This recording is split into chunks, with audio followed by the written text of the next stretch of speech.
আমি একজন সাহাবার জীবনী শোনাবো আপনাদেরকে। আব্দুর রহমান ইবনে আউফ রাদিয়াল্লাহু তাআলা আনহু। 10 জন জান্নাতের দুনিয়াতে বসে যে 10 জন সাহাবা জান্নাতের সুসংবাদ পেয়েছেন তাদের মধ্যে একজন, আলহামদুলিল্লাহ বলেন। আব্দুর রহমান ইবনে আউফ রাদিয়াল্লাহু তাআলা আনহু প্রথম 8 জন মক্কায় যারা কালিমা পড়ে মুসলমান হয়েছে তাদের একজন। তার স্ট্যাটাসটাকে জেনে নেন। তো তিনি যখন মক্কা থেকে হিজরত করে মদিনায় গেলেন, মনে রাখবেন মক্কা থেকে যে সাহাবারা বাড়ি ঘর ছেড়ে হিজরত করেছে তাদেরকে বলে মহাজির, মানে হিজরতকারী সাহাবা। আর মদিনাতে যে সমস্ত সাহাবারা তাদেরকে রিসিভ করেছেন তাদেরকে বলে আল আনসার, মানে সাহায্যকারী সাহাবা।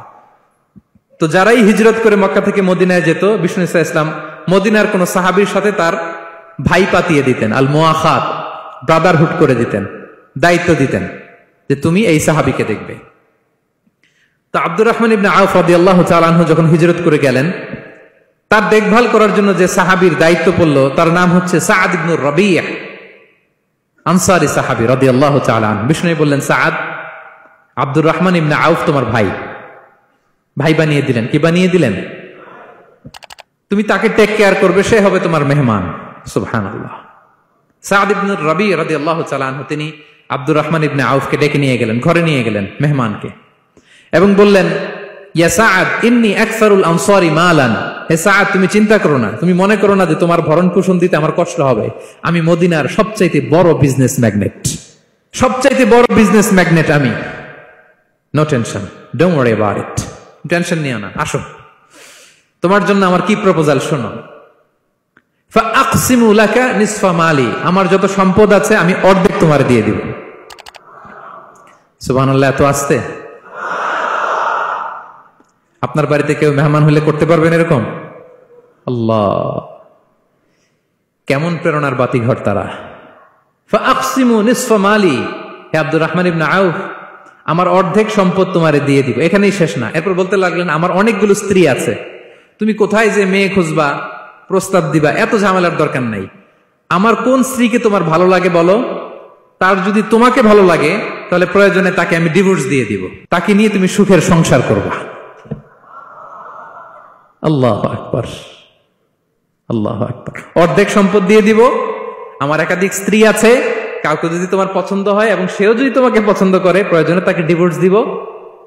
New life, new career, just go on. আমরা এই সুযোগ পেলে কি করতাম? সাথে সাথে অর্ধেক সম্পদ নিয়ে নিতাম, ঠিক কিনা? আব্দুর রহমান ইবনে আউফ প্রেরণার বাতিঘর। উনি কি করলেন? উনি বললেন, লা হাজাতা লি ফি যালিক। আমার ভাই, তুমি যে বলছো এ সাআদ ইবনে রাবী, তুমি যে এত চমৎকার প্রপোজাল দিয়েছো, এতেই আমি খুশি, তোমার কোনো কিছুর আমার দরকার নাই। বারাকাল্লাহু লাকা ফি আহলিকা ওয়া মালিক, আল্লাহ তোমার সম্পদে বরকত দেখ, আল্লাহ তোমার পরিবারেও বরকত দেখ। তবে একটা কষ্ট করতে হবে, সেটা কি? আব্দুর রহমান ইবনে আউফ বললেন, দুল্লানি ইলা সুক, just show me the way to market. মদিনার বাজারটা কোথায় এটা একটু দেখায় দাও। আমি নতুন মানুষ, পথঘাট চিনি না। দুল্লানি ইলা সুক, just show me the way to market of Medina. মদিনার বাজারটা কোন রাস্তা একটু দেখায় দাও। আল্লাহু আকবার। সাআদ ইবনে রাবী বললেন, এই তো মদিনার বাজার। উনি যে কিছু ঘি কিনলেন, পনির কিনলেন, কিনে বিক্রি করলেন, প্রফিট করলেন। ওই প্রফিট দিয়ে আরো বেশি করে কিনলেন, আবার বিক্রি করলেন, প্রফিট, আবার বিক্রি করলেন, প্রফিট। এই কেনা বেচা করতে করতে 1-2 মাসের মধ্যে উনি মদিনার one of the biggest business magnate হয়ে গেলেন।